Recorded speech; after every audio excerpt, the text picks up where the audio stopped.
Hello' বন্ধুসকল, আপোনাৰ ওচৰত যদি এখন গাড়ী আছে আৰু তাৰ আৰচিখন আপোনাৰ ওচৰত আছে আৰু আপুনি যদি জানিব বিচাৰিছে আপোনাৰ আৰচিখনৰ লগত আপোনাৰ কোনটো মোবাইল নম্বৰ লিংক হৈ আছে, তেতিয়াহ'লে কেনেকৈ জানিব পাৰিব? যদি আপুনি জানিব বিচাৰিছে, চাই থাকক এই ভিডিঅ'টো শেষলৈ। আমি এই টপিকটোৰ ওপৰতে কথা পাতিবলৈ গৈ আছোঁ। নমস্কাৰ বন্ধুসকল, মই প্ৰণৱ আৰু স্বাগতম জনাইছোঁ মোৰ ইউটিউব চেনেল ডিজিৱৰ্ক অসমলৈ।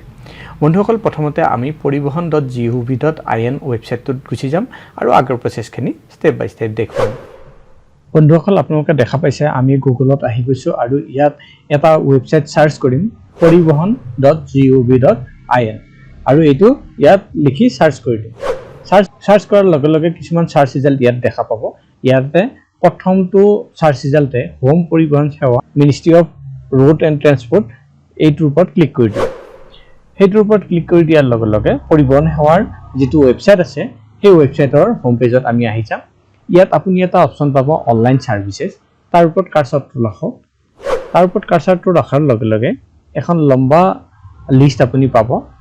ইয়াতে প্ৰথমটো অপশ্যনে আপুনি দেখা পাব ভেহিকুল ৰিলেটেড ছাৰ্ভিচেছ, তাৰ ওপৰত ক্লিক কৰি দিয়ক। ভেহিকুল ৰিলেটেড ছাৰ্ভিচেছ ওপৰত ক্লিক কৰাৰ লগে লগে আপুনি এই পেজটোলৈ আহি যাব। ইয়াত চিলেক্ট ষ্টেট নেম, আগতে চিলেক্ট ষ্টেট নেমৰ ওপৰত ক্লিক কৰি আপোনাৰ ষ্টেটটো চিলেক্ট কৰিব লাগিব। ইয়াত আমাৰ ষ্টেট অবভিয়াছলি অসম হয়, সেইকাৰণে আমি এছামটো চিলেক্ট কৰি দিম। এছামটো চিলেক্ট কৰাৰ লগে লগে এই পেজটোলৈ আপুনি আহি যাব। ছাইডৰ ফালে আপুনি দেখা পাব ইয়াত চিলেক্ট RTOৰ এটা অপশ্যন পাব, তাত আপোনাৰ দ্বিতীয় অফিচটো চিলেক্ট কৰক। দ্বিতীয় অফিচটো চিলেক্ট কৰাৰ পাছতে আপুনি I accept to have read the privacy policy and terms and service এই বক্সটোৰ ওপৰত ক্লিক কৰক। তাৰপিছত প্ৰচিড বুটামটোৰ ওপৰত ক্লিক কৰি দিয়ক।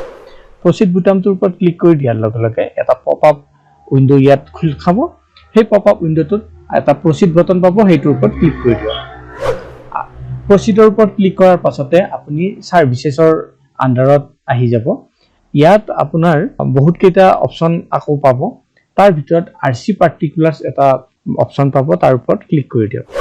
RC পাৰ্টিকুলাৰ ওপৰত ক্লিক কৰাৰ লগে লগে আপোনাক ইয়াত আপোনাৰ গাড়ীখনৰ যিটো ৰেজিষ্ট্ৰেশ্যন নম্বৰ সেইটো লিখিবলৈ কোৱা হ'ব আৰু সেইটো লিখাৰ পাছতে চেচিছ নম্বৰৰ লাষ্ট 5টা কেৰেক্টাৰ লিখিবলৈ কোৱা হ'ব। আপুনি চেচিছ নম্বৰটো আপোনাৰ যিখন RC আছে, গাড়ীৰ RC আছে, RCতে পাব। তাৰ পৰা আপুনি লাষ্ট 5টা সংখ্যা ইয়াত লিখি দিয়ক আৰু ভেৰিফাই ডিটেইলছৰ ওপৰত ক্লিক কৰি দিয়ক। ভেৰিফাই ডিটেইলছৰ ওপৰত ক্লিক কৰাৰ লগে লগে আপুনি ইয়াত দেখা পাব আপোনাৰ যিটো ৰেজিষ্টাৰ্ড মোবাইল নম্বৰ আছে তাৰে লাষ্ট 4টা সংখ্যা ইয়াত দেখা পাব। সেই সংখ্যাটোৰ পৰা আপুনি আন্দাজ লগাব পাৰিব যে আপোনাৰ মোবাইল নম্বৰ কোনটো আপোনাৰ এই গাড়ীৰ RCখনৰ লগত ৰেজিষ্টাৰ্ড আছে। এনেকৈয়ে বন্ধুসকল আপুনি আপোনাৰ যদি গাড়ীখনৰ RCৰ লগত কোনটো মোবাইল নম্বৰ লিংক আছে চাব বিচাৰে, তেতিয়া সহজতে চেক কৰিব পাৰে। আশা কৰিছোঁ এই ভিডিঅ'টো আপোনালোকৰ পচন্দ হৈছে। কেনেকৈ আপুনি আপোনাৰ গাড়ীৰ RCখনত কোনটো মোবাইল নম্বৰ লিংক হৈ আছে সেইটো কথা জানিব পাৰিছে।